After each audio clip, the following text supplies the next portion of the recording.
plane disintegrated mid-air over the Amazon, and only one girl survived.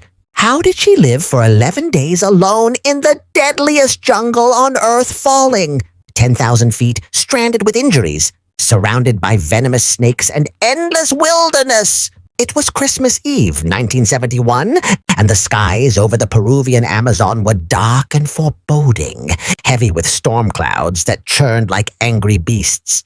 High above the dense, unbroken green canopy, LANSA Flight 508, a small commercial airliner carrying 92 passengers and crew, pressed onward toward Pucallpa.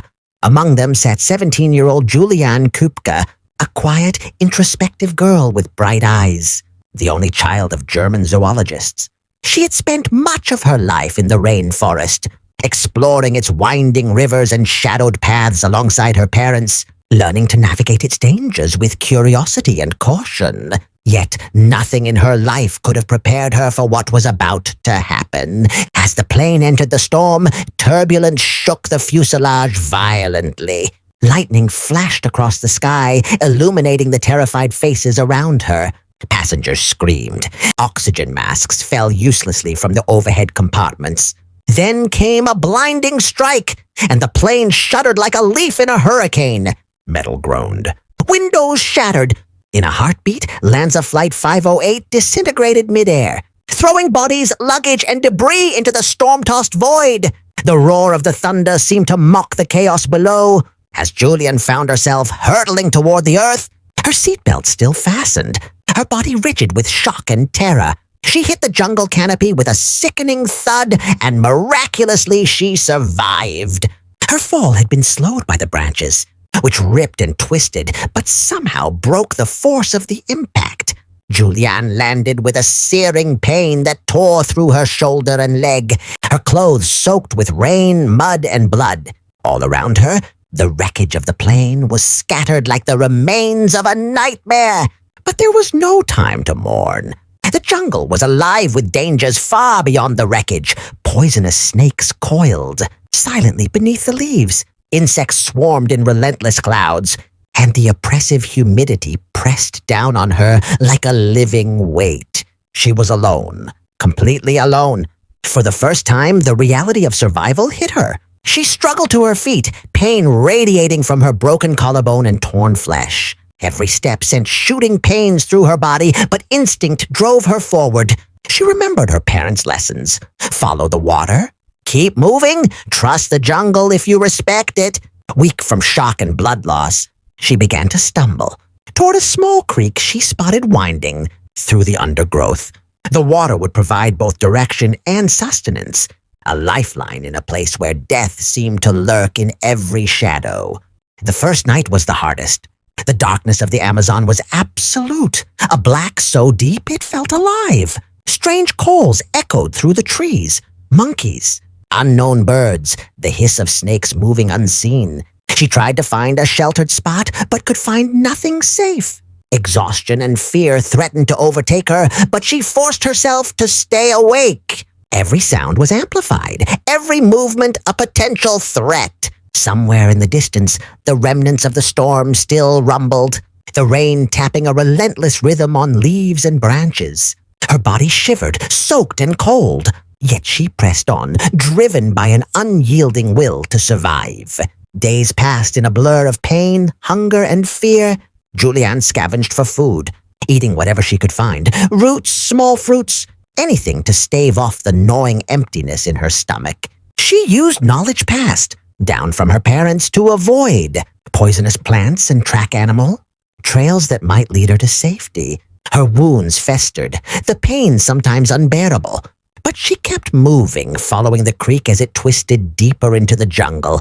Each day brought new challenges, swollen rivers, leeches that clung relentlessly to her skin, jaguars and other predators whose eyes glinted in the shadows. She learned to sleep lightly, never letting herself fall into deep slumber, knowing that danger was always near. Her mind wandered to the memories of the plane, the faces of the passengers, the screams and the sudden, shocking emptiness that followed. She thought of her mother and father, who had always instilled in her a love for the wild and a respect for its perils. She thought of the other passengers lost forever in the storm. The grief weighed on her, but it did not crush her. Instead, it became fuel, a reason to keep moving, to cling to life when all else seemed lost. By the fourth day, her body was a battlefield. Cuts and bruises covered her from head to toe. Hunger gnawed at her relentlessly. Her water supply was meager, and she had to drink from the creek, which carried the constant threat of disease. But every step she took, every painful movement, was a testament to human resilience. She learned to navigate by instinct, reading the clouds, the movement of insects, and the sound of distant rivers. Even in the face of exhaustion, she refused to stop, refusing to succumb to the jungle that had swallowed her world. On the sixth day, a rainstorm soaked her to the bone, but it also refreshed her spirit.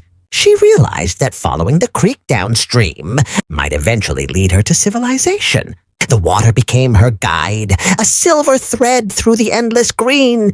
She began to recognize landmarks, strange trees, and broken logs that helped her orient herself.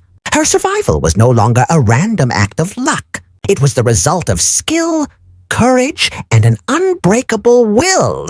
At night, she huddled under large leaves or inside hollow trees, trying to rest her aching body. The jungle never truly slept. The sounds of nocturnal animals kept her senses alert. She feared the snakes, the jaguars, and the insects, but she also marveled at the beauty around her. The vibrant birds, the way sunlight pierced through the canopy, and the endless rhythm of the forest. She began to see herself not merely as a victim, but as part of the wild world. As the days wore on, her hope began to grow. The seventh day brought signs of human presence, footprints near the creek, faint trails that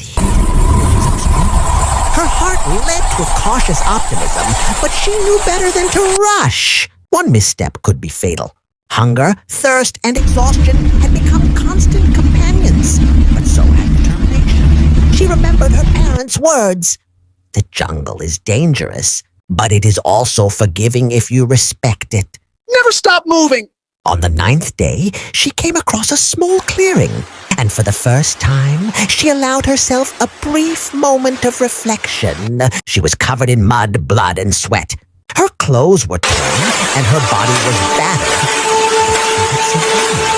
Against all odds, she had outlasted the storm, the fall, and the jungle itself. Her mind, sharpened by fear and necessity, calculated each step, each movement, each bite of food and sip of water.